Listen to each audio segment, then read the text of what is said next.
Selamat malam semuanya. Ya, ini Aftok edisi 18 Desember 2024. Seperti biasa, malam ini kita akan berikan update market IHSG dan juga membahas ide-ide yang masuk di kolom komentar Aftok edisi kemarin 17 Desember.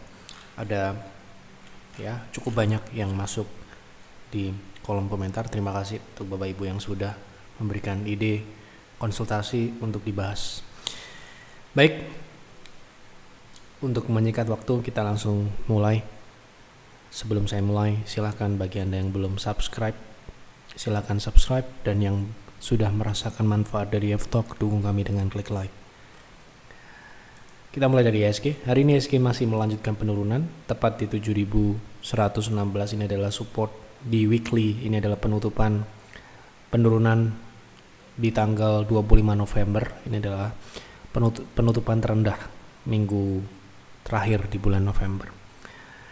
Penurunan saat ini merupakan lanjutan koreksi yang bisa dikatakan ini adalah koreksi wave C yang masih berlanjut karena masih berada di area di bawah tren turun wave 4 ya, yang mana berarti ini adalah bagian dari proses koreksi.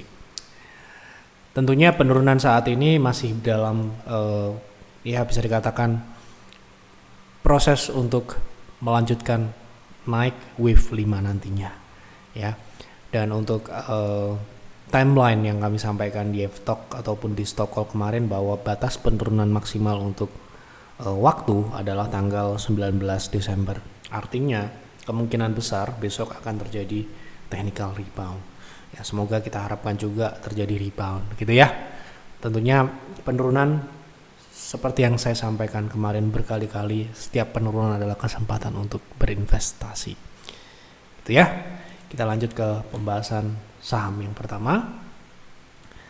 Izin bertanya Pak Yaf, saham TPMA ada potensi pullback ke area berapa dan masih layak atau tidak untuk dijadikan trend following? Oke, kita lihat. Potensi pullback dan untuk trend following gitu ya. Kalau trend following harus uptrend ya. Kalau tidak uptrend berarti ya tidak bisa gitu ya. Untuk jangka menengah kita menggunakan weekly ya. Jadi ini adalah trend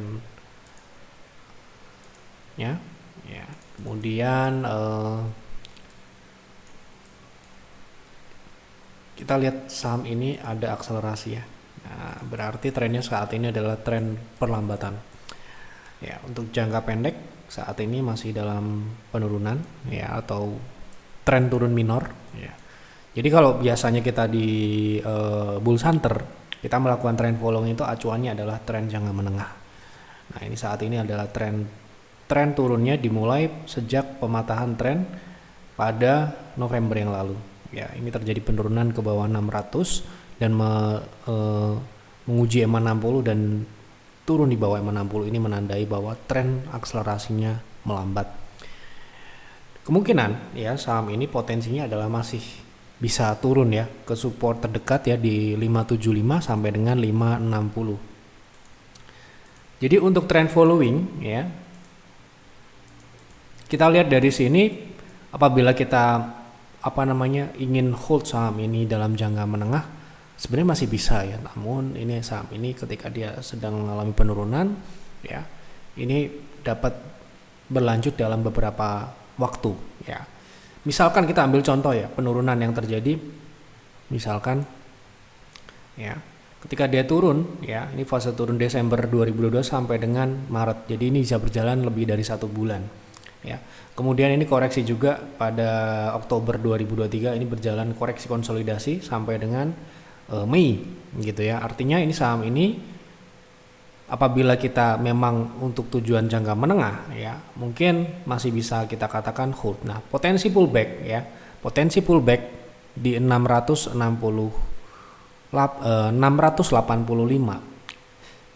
Ya, kita lihat di sini memang area 690 dan 700 ini memungkinkan untuk menjadi resist yang akan diuji dalam momentum pullback ya. Apakah ada potensi pullback? Sepertinya ada potensi untuk melanjutkan penurunan terlebih dahulu, baru nanti akan ada pullback. Seperti itu untuk weekly ya. Oke. Selamat malam Pak, seberapa besar? Ini pertanyaan terkait apa ini IHSG. Selamat malam Pak, seberapa besar keyakinan Bapak bahwa IHSG masih bisa ada harapan untuk bullish di tengah masifnya penjualan selama hampir 3 bulan berturut-turut ini, dan apabila level 7.100 tidak bisa dipertahankan, apakah IHSG akan kembali menguji level 6.500 kembali dalam jangka menengah? Oke. Kalau secara teknikal kan saat ini adalah wave 4 ya. Jadi masih ada potensi yang secara probabilitas seharusnya, karena strukturnya masih sesuai ya, kemungkinan ya probabilitasnya di atas 50% akan melanjutkan kenaikan setelah wave 4 ini selesai gitu ya. Jadi kalau misalkan kita lihat dari kita lihat dulu ya. Nah ini ya. Jadi kita lihat di jangka menengah ya, jangka menengah itu kita menggunakan weekly. Saat ini memang wave 4 ya. Jadi wave 4 sendiri ini sekarang ini masih berjalan. Nah, setelah wave 4 tentunya ada wave 5 gitu ya. Jadi kalau wave 5 ini kami perkirakan akan terjadi di kuartal 1 2025. Ya, untuk kuartal 4 2024 ini kemungkinan potensinya masih di bawah tren turun wave 4 ya. Di 7.500 yang mana kemarin sebenarnya sudah tercapai ya di awal Desember, tanggal 11 Desember kalau Anda mengikuti stock call kami gitu ya.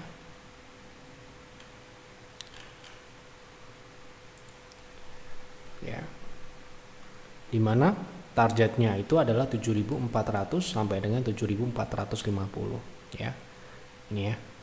Nah, setelah itu dia koreksi lagi. Ya, koreksi lagi ini memang saat ini kebetulan sejajar dengan support yang dibentuk pada 18 November. Artinya jika besok rebound ya, berarti ini adalah merupakan high low. Ya, sesuai dengan timeline yang kami sampaikan di FTalk kemarin bahwa potensi rebound akan terjadi di tanggal 19 Desember. Ya, kita lihat ya, karena ini masalah waktu ya, ini sangat kita tentunya prediksi ini bisa juga benar ataupun salah. Yang jelas kalau misalkan besok kita lihat dari 7.160 ini bisa terlewati atau misalkan di atas 7.200 ya, wave 5 ini tetap akan berada di kuartal 1 tahun depan ya. Menurut saya seperti itu ya. Dan untuk perkiraan akhir tahun ya, kemungkinan sebagus-bagusnya ya, potensi dari IHSG ini masih di 7.500-an. 7.500 itu akan diuji kembali dalam proses pullback pengujian wave 4 ya, mana tren turunnya ini berjalan sejak bulan September yang lalu ya, gitu. Oke, jadi ya seperti ini ya, IHSG naik dan turun ya. Jadi saya rasa ini wajar, dan kalau kita mengharapkan penurunan yang bisa dikatakan diskon besar-besaran seperti tahun 2020, saya rasa untuk saat ini belum saatnya karena secara ekonomi juga kita masih bisa dikategorikan masih dalam terkendali lah ya, gitu. Mungkin potensi penurunan itu akan benar-benar terjadi jika kita lihat dari komoditas ya, karena negara kita negara yang sangat bergantung dengan komoditas ya. Tentunya kita harus mengantisipasi hal tersebut, di mana Anda bisa lihat saham-saham komoditas saat ini pun sebenarnya belum turun, dan ya sudah kami sampaikan target turunnya di insight beberapa minggu yang lalu gitu ya, untuk persiapan beberapa waktu ke depan ya.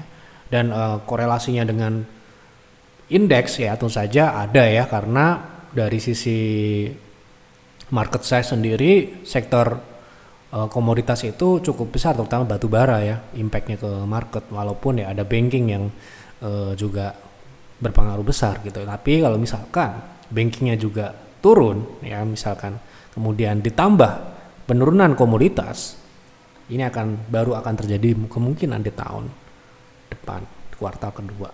Jadi makanya kita akan lihat terus secara ya, di FTalk ini hampir setiap malam kita selalu berikan update. Yang jelas saat ini kami masih melihat probabilitasnya signifikan ya untuk wave 5 ini akan terjadi di tahun depan, dan untuk akhir tahun ini kemungkinan masih di bawah tren turun minor wave 4, yang mana berarti masih di bawah 7.000, ya di sekitaran 7.500-an.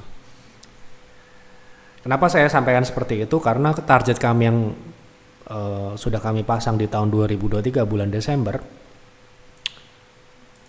ya.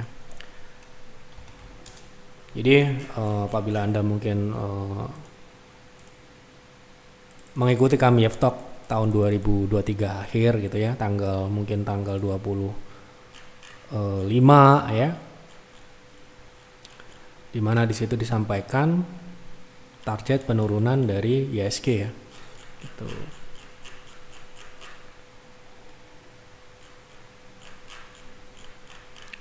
Yaitu di 7.900 ya, dimana ini adalah target yang sudah tercapai. Nah, makanya target yang sudah tercapai ini berarti tidak ada urgensi untuk IHSG naik lebih tinggi dari tren turun wave 4 ini ya. Ini ya, Anda bisa nonton lagi gitu. Apabila Anda belum, Anda bisa nonton di sini ya, prediksi IHSG tahun 2024 ya, dimana target 7.900-an ini sudah tercapai ya. Untuk wave 5 kemungkinan ya kami memperkirakan masih bisa di atas 8.000 ya. Tentu saja ya dengan pertimbangan kondisi perekonomian masih terkendali, masih tidak ada gangguan-gangguan yang sifatnya anomali ya. Meskipun ya kami memperkirakan juga bahwa penurunan indeks ini sebenarnya sifatnya adalah jangka pendek ya. Jangka pendek itu berarti ya bisa dikatakan ini sudah berada di target turun yang seharusnya terjadi rebound besok. Dan pelemahan rupiah kebetulan juga bersamaan kita juga sudah menyampaikan target yang seharusnya untuk rupiah gitu ya. Nah, itu nantinya akan mungkin terjadi di tahun depan gitu ya. Jadi Anda bisa cermati itu untuk mengantisipasi gitu ya. Kalau tujuan kita memang jangka panjang, tetap penurunan seperti sekarang ini adalah kesempatan ya, tetap kesempatan, meskipun mungkin kalau Anda mengharapkan diskon yang besar seperti tahun 2020 misalkan, ya kita perlu menunggu dan perlu bersabar ya gitu. Oke.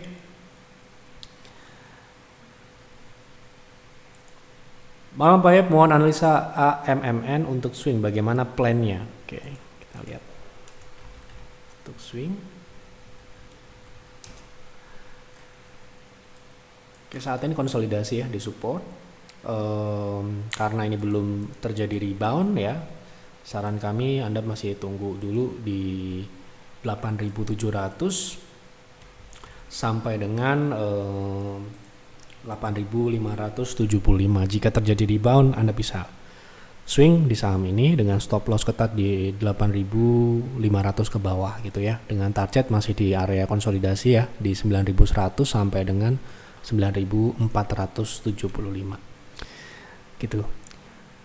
Assalamualaikum warahmatullahi wabarakatuh. Waalaikumsalam. Mohon analisa untuk investasi saham SPTO, apakah layak untuk investasi, berapa harga best price-nya? Apakah layak investasi berarti kita perlu melakukan analisa fundamental ya. Oke. Dari sisi pertumbuhan, kita lihat pertumbuhannya ini cukup baik ya dari beberapa waktu terakhir ini, dan kemungkinan masih dapat berlanjut baik itu dari sisi sales maupun profitnya itu. Dan kita cek profitabilitasnya ini apakah memenuhi syarat atau tidak ya, karena kalau kita lihat dari memenuhi syarat atau tidak kan di atas 5%. Nah, kita lihat di sini ini masih layak ya, karena masih di atas 5% meskipun ya agak tipis-tipis ya, tapi ini masih layak secara fundamental. Kemudian harga sahamnya ini kebetulan memang sudah mengalami kenaikan ya sejak Agustus. Kita buka di monthly ya. Nah, ini saham ini sejak IPO di 2018 belum kembali dan saat ini mungkin berpotensi untuk ke sana ya gitu. gitu, dengan fundamental yang masih baik dan pertumbuhan juga masih terjaga. Paling tidak potensinya adalah ke 740 ya, sekarang harga di 650 sampai dengan 955 secara teknikal. Kemudian untuk best price untuk jangka pendek Anda ingin akumulasi gitu ya. Nah, kita lihat di sini MA60 cukup bisa dijadikan patokan ya, 625 ke bawah Anda bisa dapatkan sampai dengan 570 itu area yang cukup ideal untuk melakukan akumulasi begitu. Mau analisa RALS Raus untuk swing punya 5 PV di 1440. Apakah saat ini sebaiknya cut loss atau tambah? Di harga berapa cut loss atau tambahnya? Oke, kita lihat.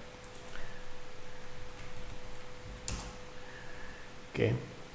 Jadi kalau kita swing trade ya, kemudian kita posisinya sudah sangat jauh seperti ini sebenarnya ya susah juga mau jawab gitu ya. Kalau mau nambah itu kan kita harus juga mempertimbangkan posisi yang di atas. Kita perlu edukasi ya, perlu edukasi. Ketika kita melakukan swing trade, kemudian kita ingin menambah, itu memang harga sahamnya belum keluar dari skenario yang kita harapkan. Misalkan ya, kita beli di 1000, stop loss di 950 lah, 5%. Ya. Kita beli di 1000 5 PV. Kemudian harga sahamnya tidak naik, tetapi malah turun ke 975, belum turun ke 950. Boleh nggak ditambah? Boleh. Ya, seperti itu. Nah, jika sahamnya turun ke bawah 950, apakah boleh ditambah? Tidak boleh. Itu aturan di kami seperti itu. Yang harus dilakukan apa? Stop loss. Itu sudah pasti, ya. Gitu. Itu sudah pasti auto sell. Ya kan? Kalau di private trading ada tulisan ada peringatan di pagi hari itu jam 5 pagi itu. Stop loss harus disetting di awal auto sell. Automatic. Secara otomatis ketika saham itu turun ke level stop loss yang sudah ditetapkan, sell. Jadi misalkan turun ya, tetapi masih di atas stop loss, boleh nggak ditambah? Ya boleh.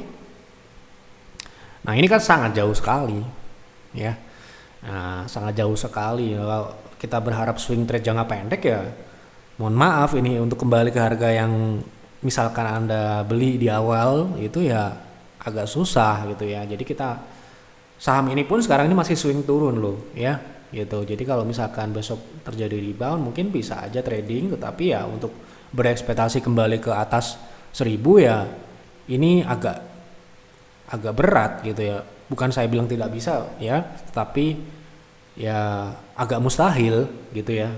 Ya sekali lagi ya, tidak ada yang tidak bisa di market, tapi ya kita harus realistis lah gitu. Makanya kalau kita trading ya kan, itu kan harus disiapkan level stop lossnya, jangan sampai sedalam ini. Ini berapa persen turunnya ya toh itu.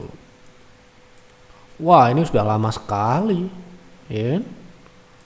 Sekarang aja harga sahamnya 300 Anda punya di 1000 ya kan gitu ya. Buat pembelajaran nggak apa-apa, semoga masih ada rezeki, masih ada dana lain yang Anda bisa jadikan ini sebagai pelajaran untuk perbaikan ke depan. Nah, untuk swing trade sekarang ini belum ya, karena dia masih swing turun. Tentunya kita tidak bisa berspekulasi karena swingnya masih turun, dan kalau besok misalkan rebound di 360 Anda bisa ikuti untuk swing trade, tapi TP-nya ya masih di 300 ya, 380 misalkan sampai dengan 400 paling ya untuk swing trade seperti itu.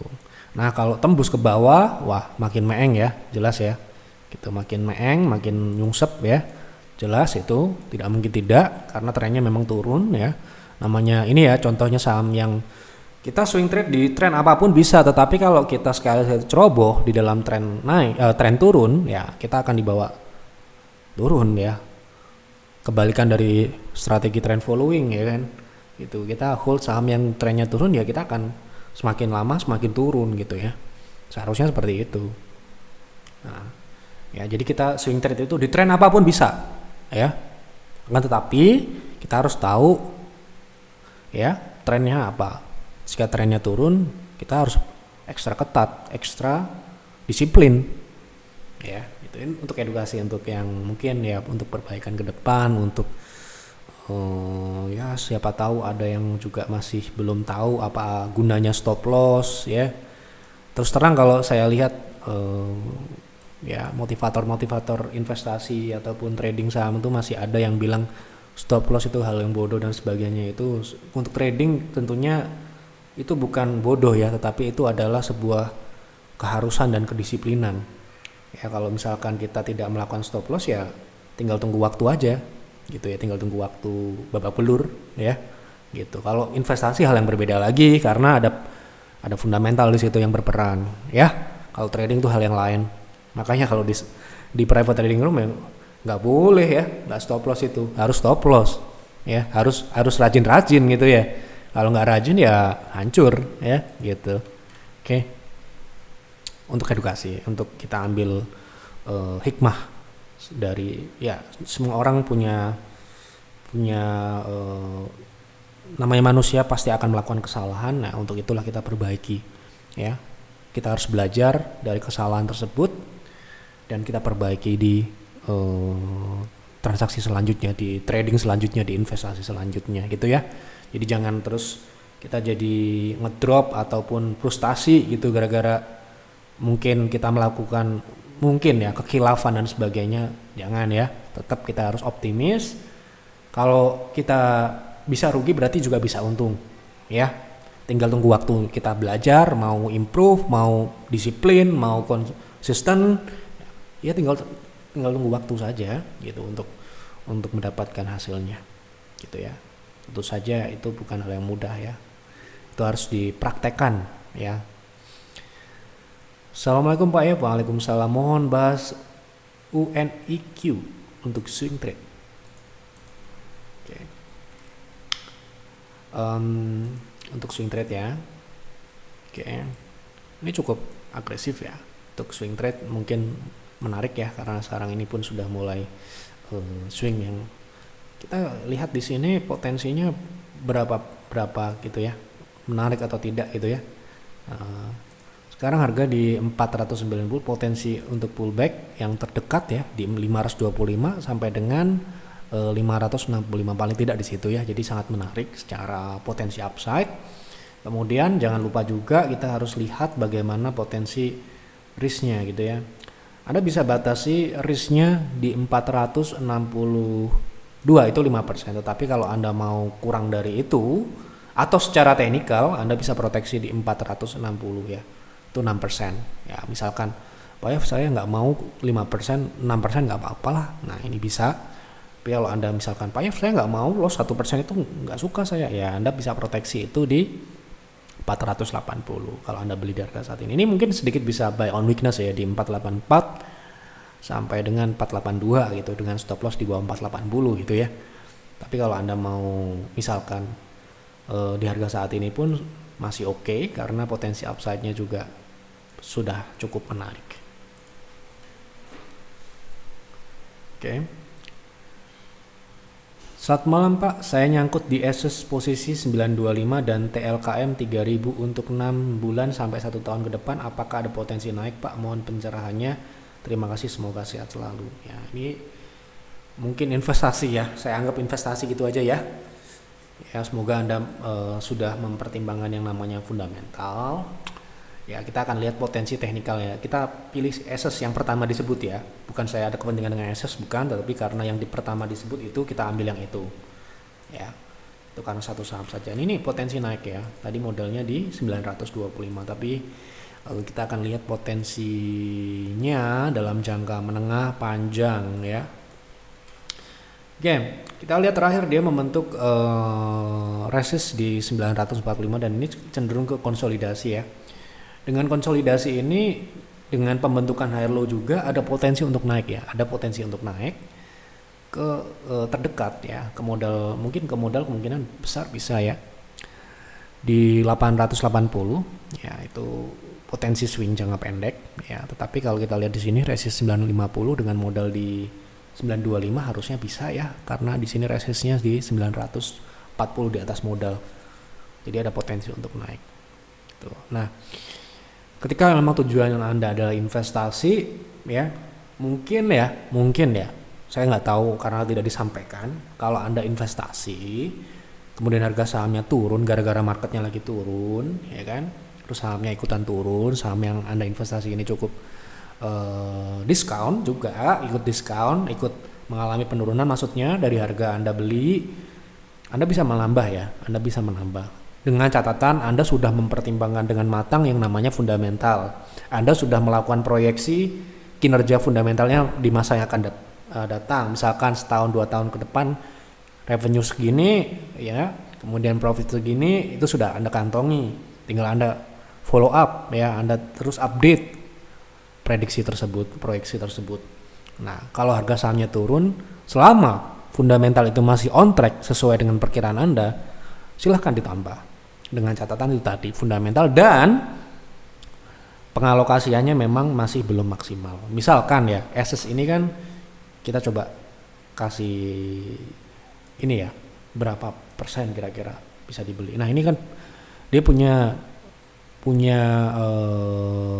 market cap itu di atas 10 triliun sampai dengan 15 di antara itu. Berarti Anda bisa beli 10 sampai dengan 15 PV. Apa itu PV? PV adalah persentase dari modal Anda.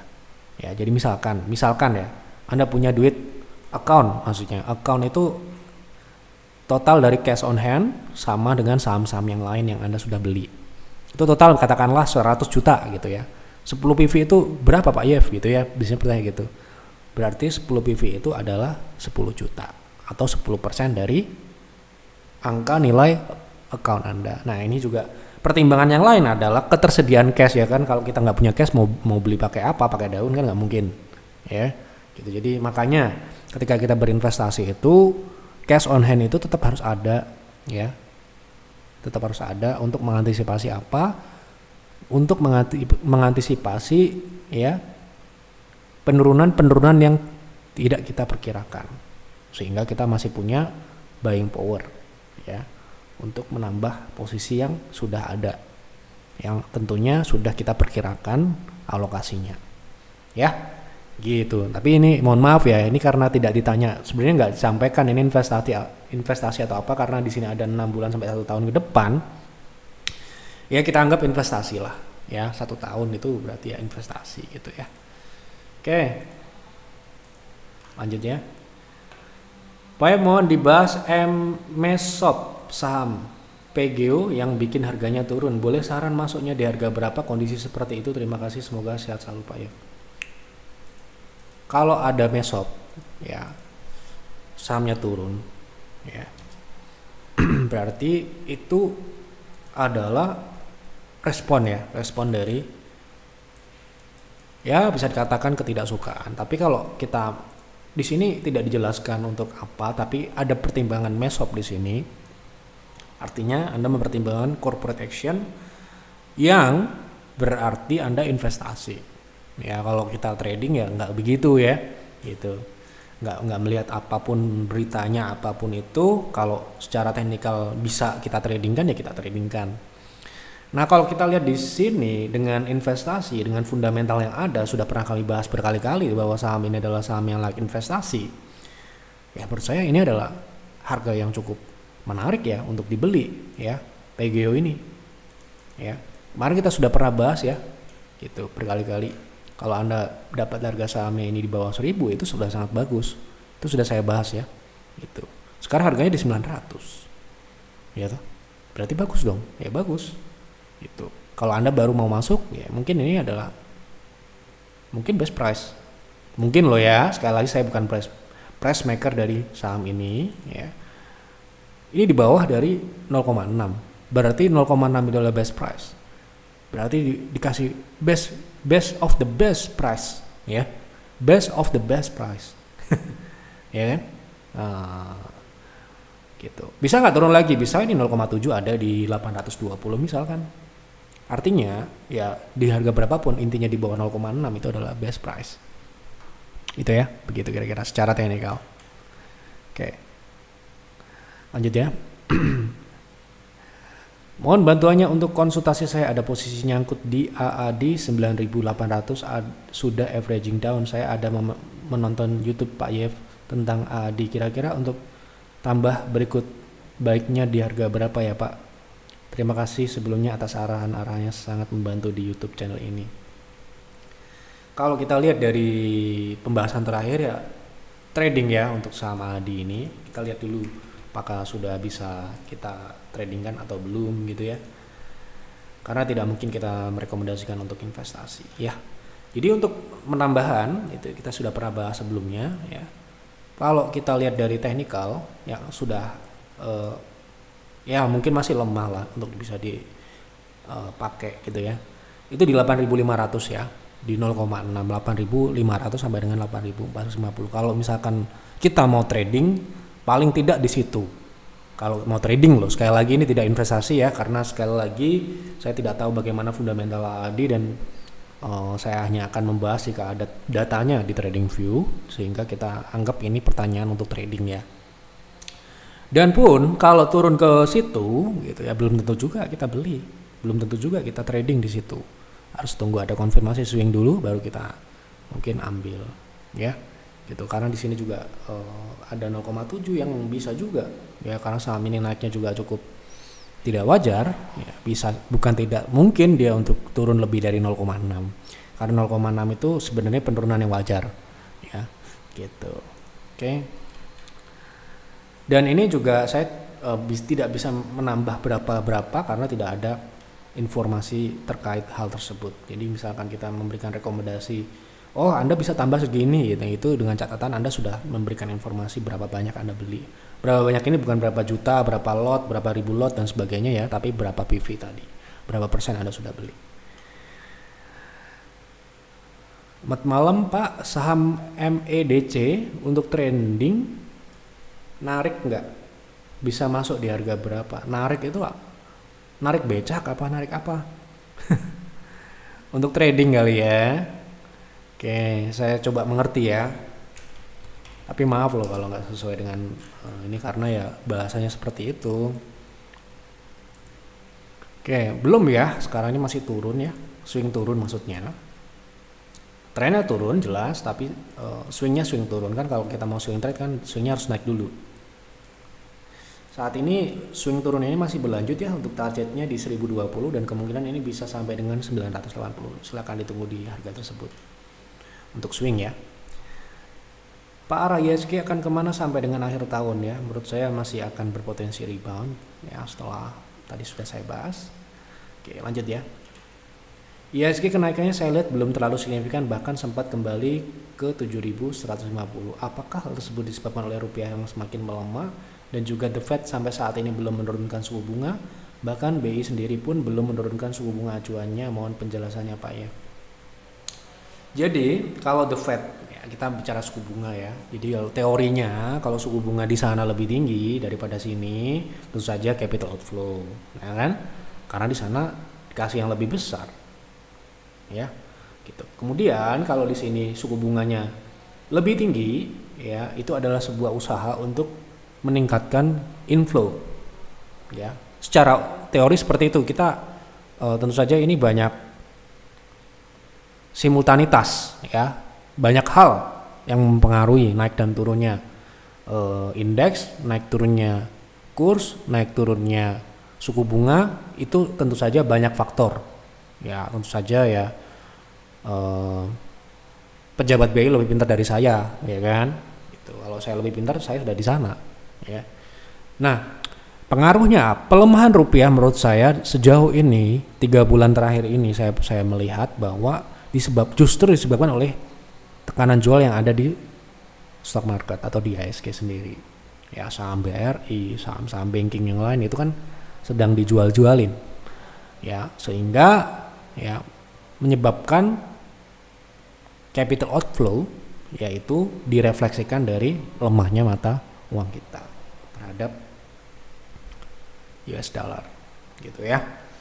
Kemudian juga disebabkan oleh yang lain juga ya, tentunya pelemahan rupiah itu ya banyak sentimen ya, terkait sentimen misalkan ya pandangan sikap politik ya, misalkan ada spekulasi kemenangan Trump ya, mereka ya akan masuk ke sana kalau memang mereka menganggap Trump adalah figur yang positif ya, bisa membuat Amerika lebih baik misalkan, sehingga kurs dolar menguat terhadap mata uang yang lainnya ya. Dari emerging market sendiri nggak cuma nggak cuma rupiah ya, mata uang yang lain pun juga ikut melemah nantinya gitu. Jadi menurut saya kalau sekarang ini BI menurunkan suku bunga, menurut saya belum waktunya, karena kalau kita harus melawan, menurut saya loh, ini sekali lagi saya kan tidak sepintar orang BI, kalau orang BI pasti lebih tahu daripada saya tentunya ya. Menurut saya seperti itu pendapat saya, sehingga untuk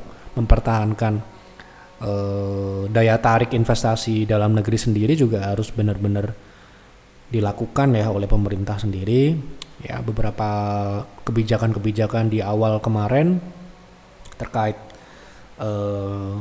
ya pajak dan sebagainya itu menurut kami juga dinilai kurang terlalu positif ya gitu. Jadi kenapa alasan market keluar tapi lebih cenderung ke sentimen dari Trump ya, menurut saya seperti itu ya. Jadi nggak cuma bursa kita ya, bursa yang lain pun ikut turun ya, di emerging market yang lain juga turun ya. Jadi penurunan ini masih saya sudah bahas tadi ya terkait IHSG, kedepannya masih ada potensi untuk kenaikan meskipun memang asing akan keluar dan masih akan keluar selama komoditas masih turun. Jadi daya tarik negara kita tuh cuma satu, komoditas ya. Kalau komoditasnya turun ya udah, kita mau berharap dari mana lagi, kita belum bisa punya value yang lain ya gitu. Makanya ya kita masih bergelut dengan komoditas ya gitu. Kalau komoditas tidak bullish ya kita di situ-situ aja gitu. Makanya kalau transisi dari situ memang nggak gampang ya, karena negara ini sudah terlalu lama dengan komoditas ya. Komoditas ini menjadi penentu ya. Anda bisa cek lah pertumbuhan ekonomi dan sebagainya ya kan. Nah itu juga berpengaruh ya ke persepsi ya, ke persepsi investor asing terhadap negara kita. Negara kita itu udah pasti dan udah jelas dilihat dari komoditas ya gitu. Mau dilihat dari mana lagi ya kan. Jadi makanya kok kalau ada yang nanya, Pak mau investasi saham batu bara misalkan, saham apalah, saya masih bilang belum ya untuk saat ini gitu. Karena memang ya mau di mana gitu ya gitu, mau beli saham yang mana, orang komoditasnya lagi sekarang ini masih terutama batu bara dan juga minyak ya masih turun gitu ya. Oke, itu pandangan saya, jadi mungkin saya juga bisa salah ya, itu saja. Banyak yang lebih pintar di luar sana, mungkin Anda bisa juga lihat di sana ya bagaimana pembahasan mereka. Yang jelas penurunan saat ini untuk IHSG ya, secara umum ini adalah kesempatan untuk investasi, meskipun ya beberapa saham seperti big caps kami masih menunggu penurunan yang lebih dalam lagi, tidak di tahun ini, tahun depan ya. Nah, silahkan Anda mau invest di saat ini pun bisa untung, mau nunggu lagi di tahun depan juga semoga bisa terjadi ya. Jadi silakan Anda ambil keputusan Anda masing-masing ya. Ambil informasi ini sebagai tambahan saja ya. Kalau menurut Anda juga ada informasi yang lain, silakan Anda pakai ya, silakan Anda pertimbangkan itu. Baik, itu saja yang dapat kami sampaikan di F-Talk malam ini. Mohon maaf apabila ada kekurangan atau kesalahan. Selamat malam dan selamat beristirahat.